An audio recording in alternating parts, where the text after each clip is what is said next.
Right now, on To the Point, unfinished projects. We're not just talking about me. We're talking about over 200 families. As customers see liens placed on their property with half-built tiny homes. Tonight, how a company they hired is responding. Plus, the Park Fire as seen from space. New images showing just how fast this fire has grown. With a shift in our winds, I'm tracking where the Park Fire smoke is headed next and the 100s ahead. And why land owned by the State Department of Education might actually help teachers, and what it could mean for our local schools. Good evening, this is To the Point. I'm Becca Habiger. Alex Bell has the night off.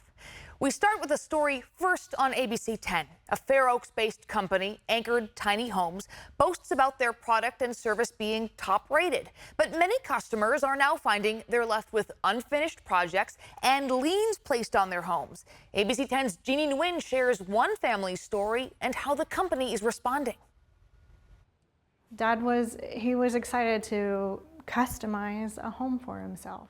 In Sarah Schumann's backyard in Orangevale lies this fresh start for her father-in-law. He lost his home in the 2018 Camp Fire. Dad was very persistent on, I want my own washer and dryer, and I want my own oven.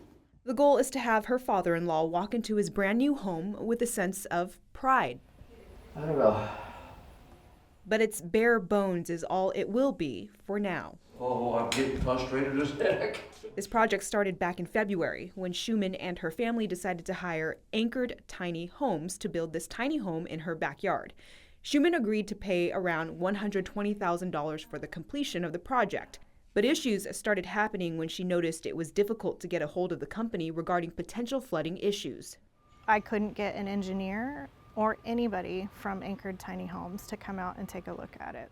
And then she started to get notices of liens being put on her property. Again, I'd reach out to my project manager. He said everything is fine. But Schumann says nothing is fine. Subcontractors stopped showing up to the project.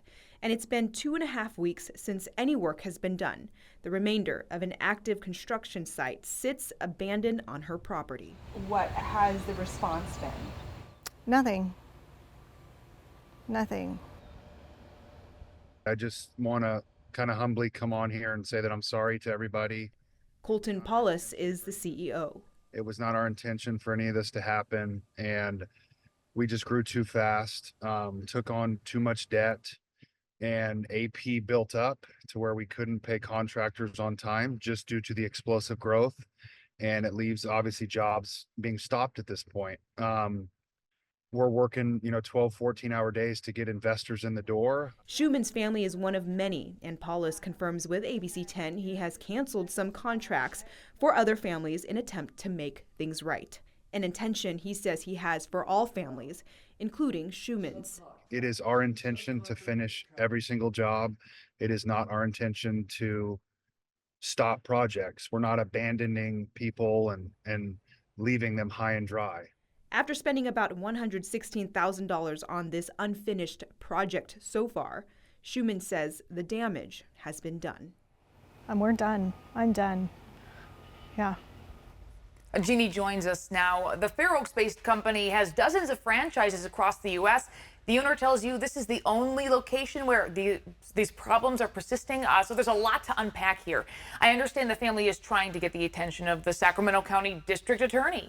Right, and the family did send a letter to the district attorney's office, and it basically detailed everything that the Schumanns have been through the last few months. A spokesperson for the DA's office did respond to our inquiry about the letter, but was unable to let us know if they're looking into it even at this time. Now, Becca, I do want to add that the CEO of this company did tell me that he's hoping investors will get involved in the next couple weeks, so he is also urging his customers to stay patient. And Jeannie, as we know, there's a Facebook group with a lot of upset customers who will be waiting on that update. Thank you very much. Of course.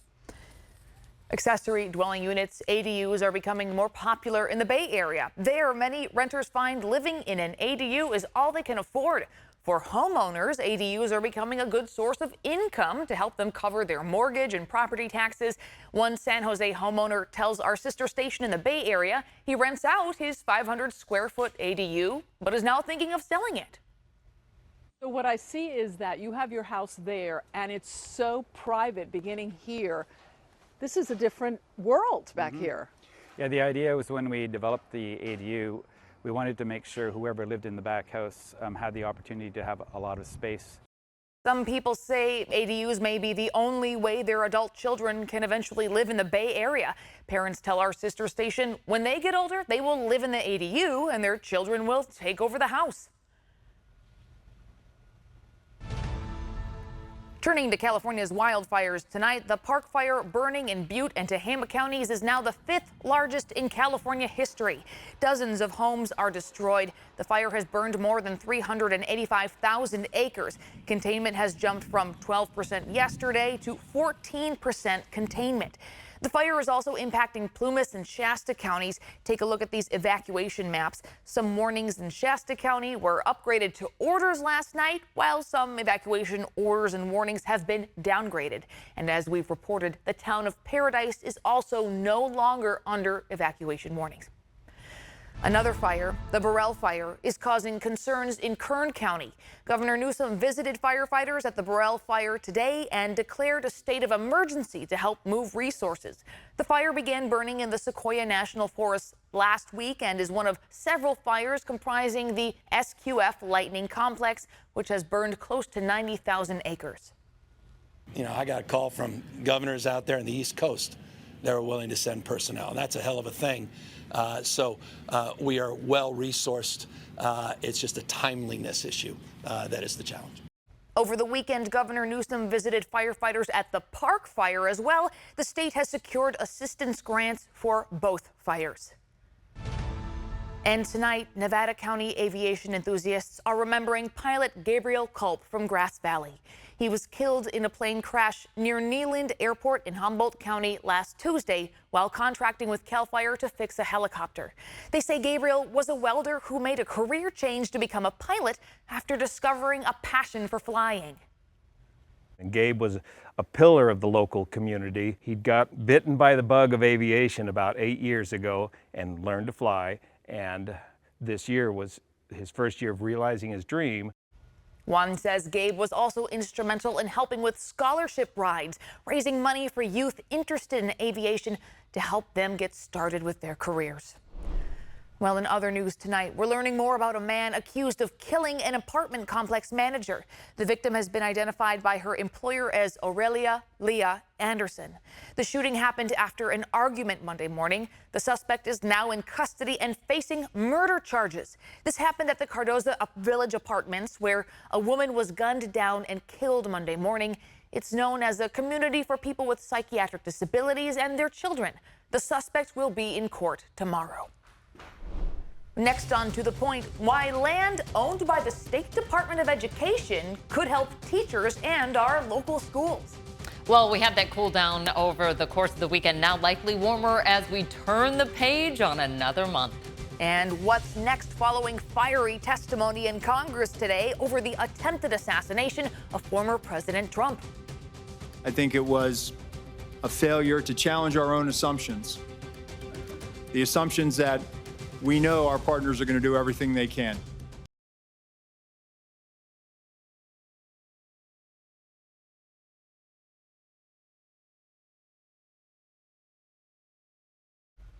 Take a look. This is new time-lapse video of satellite images of the Park Fire.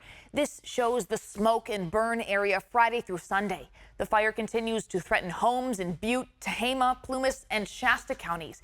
CAL FIRE says the fire has burned some 600 square miles. That's more than 3 times the surface area of Lake Tahoe.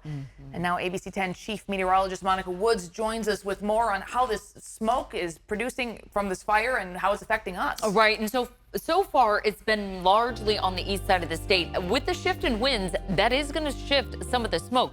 I've been seeing a couple of spots starting to really blossom throughout the course of the afternoon. Unfortunately, that is right here on the northeast corner of the perimeter, where we're starting to see a little bit more smoke coming out. Today it was mostly settling into the lower elevations, but now starting to pick up just ever so slightly. That's mainly where some of those hot spots have been as well. We were tracking the Pedro fire growing to about 800 acres right now, putting off a lot of smoke pushing towards the northern San Joaquin Valley. That's in Tuolumne County. Just be aware, little bit of smoke out there this evening as we start to track multiple fires throughout the region. So some unhealthy air, obviously, around the Park fire, and we'll also track that Pedro fire there towards parts of the Mother Lobe. In terms of the smoke forecast for tonight, it is going to start to settle into the lower elevations, a little bit different pattern than what we've been seeing, and that's because of less winds, meaning that the smoke really has an opportunity to settle in where it finds the most vulnerable spots. We'll see more hazy skies, especially for the Tahoe Basin for tomorrow.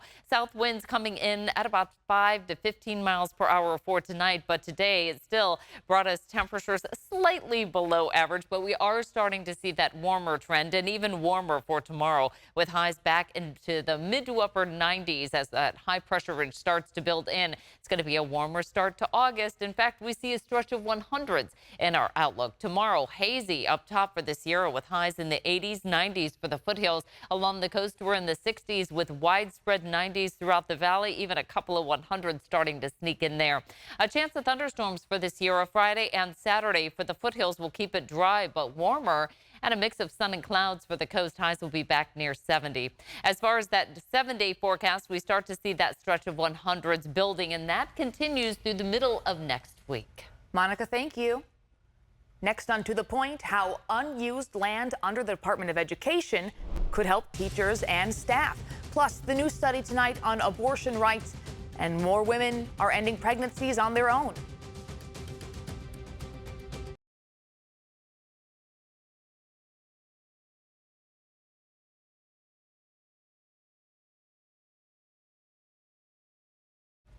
Welcome back. Today, the U.S. Secret Service acting director and FBI deputy director testified before Congress, acknowledging there were major protection failures in the attempted assassination of former President Trump.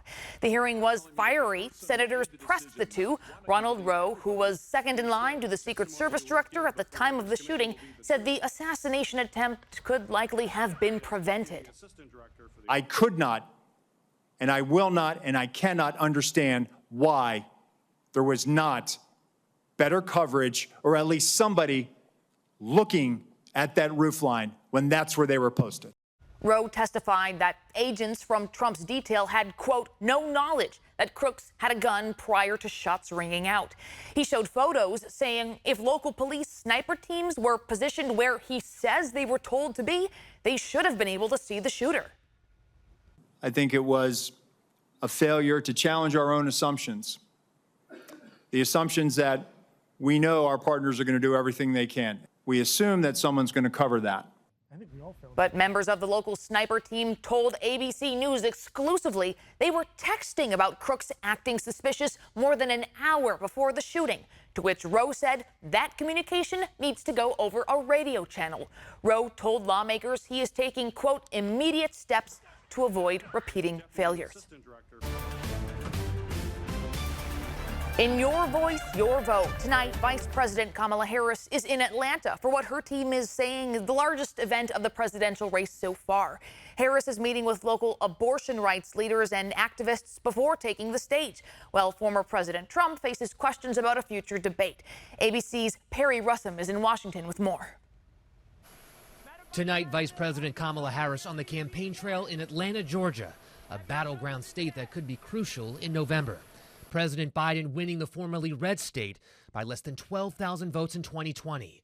The Harris campaign says they believe Georgia is in play once again, saying it will be an incredibly close race. The race to be her pick for vice president is coming to a close, with Harris expected to name her choice by August 7th, next Wednesday.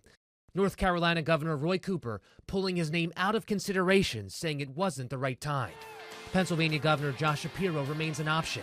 Shapiro rallying support for Harris yesterday, saying she is ready. And you know who else knows she's ready? Donald Trump knows she's ready. And you know how I know this? Because he's afraid to debate her now. It's still not clear if Harris and former President Trump will debate. Trump has been wavering since Biden dropped out. Trump on Fox News. If you're going to have a debate, you got to do it, I think, before the votes are cast. I think it's very important that you do that. So the answer is yes, but I can also make a case for not doing it. Today, Trump is facing accusations from his nephew, Fred Trump III. Sitting down with ABC's Aaron Katersky, Trump III claims he witnessed his uncle use a racial slur decades ago. Is he a racist? He at times espouses things that people who I believe are racist espouses. A spokesman for the Trump campaign says this is completely fabricated and total fake news of the highest order, adding Trump would never use such language. I don't believe he's a racist. I think that he uses people, whether they're black or they're whoever can help him, he will use them. Trump will be in Pennsylvania tomorrow for a rally in Harrisburg, his first rally in Pennsylvania since the assassination attempt in Butler County. And then on Saturday, he and J.D. Vance will be in Atlanta, Georgia for a rally there. Perry Russum, ABC News, Washington. Trump's vice presidential pick, J.D. Vance, is in California this week. On Thursday, he will be at a fundraising event in Coalinga. The Tulare County GOP chair says the fundraiser will give the Ohio senator a chance to hear about the issues affecting the Central Valley. Last night, Vance was at a fundraising dinner in Palo Alto. As this election cycle continues, abortion rights remain front and center. Tonight, a new study done with the help of UC San Francisco found some disturbing results, that a growing number of women said they've tried to end their pregnancies on their own by doing things like taking herbs, drinking alcohol, or even hitting themselves. The Supreme Court overturned Roe v. Wade in June 2022, sending abortion rights back to the states. Researchers surveyed reproductive age women in the U.S. before and after the ruling. They found those who reported trying to end pregnancies by themselves rose from 2.4 to 3.3%. People's reasons for self-managing an abortion are also quite varied, but most often reflect a desire for privacy or to try something on their own before they go to a clinic, so to have more autonomy in their abortion care.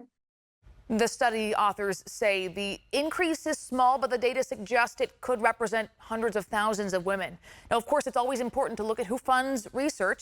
This was funded by the Packard Foundation, Hewlett Foundation, and a third foundation listed as anonymous. Meanwhile, tonight, some help could be on the way for teachers, staff, and local schools. The State Department of Education says it's trying to take undeveloped land that school districts own and turn it into housing. ABC 10's Devin Truby reports. State Superintendent Tony Thurmond wants the Department of Education to be part of the solution to California's housing crisis. His idea, to build affordable housing on land that school districts up and down the state already own. Each district that we have identified as having surplus property developed at least 30 units.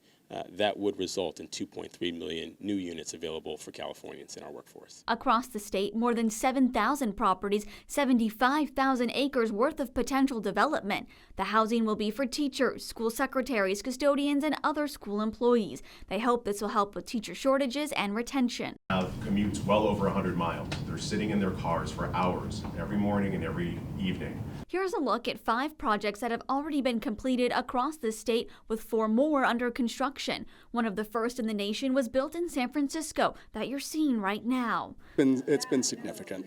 The fact that we actually have a high retention rate now on an annual basis. Here's how it'll work. The school districts will partner with nonprofit or for-profit developers while maintaining ownership of the land, or sell it. To sell the property because they need revenue.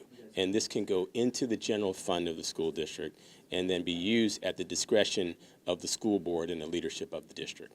They'll offer rent at 50% lower than market value. So ABC 10 took a look at our local district using the software developed by UCLA and UC Berkeley to assess the property. Then the Sacramento City Unified School District, 52 properties with 260 developable acres. SCUSD said they identified Fremont School, Old Marshall property, and Thomas Jefferson for development. But the software shows more possibilities, like 11 acres at Luther Burbank and 10 acres at JFK High. That was Devin Truby reporting. Superintendent Thurmond will host a housing summit on August 14th. Still ahead, we head to Paris. What's next for the triathlon, supposed to be held in the River Seine?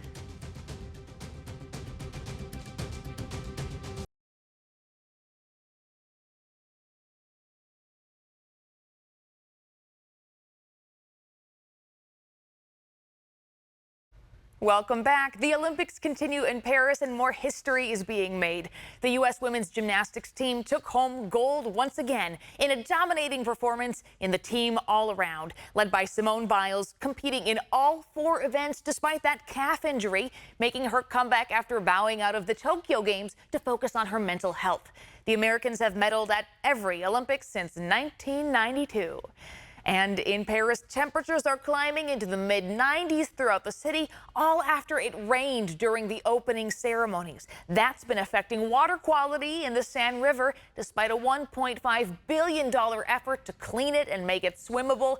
Right now, it seems unlikely the men's and women's triathlon events will be able to go on as planned tomorrow. Those could be delayed until Friday. Well, we sure wish all of our athletes all the best at this year's Olympic Games. And so far, U.S. athletes have earned 26 medals, the most of any country so far. Thanks for joining us. We'll see you back here tomorrow. Jeopardy is next.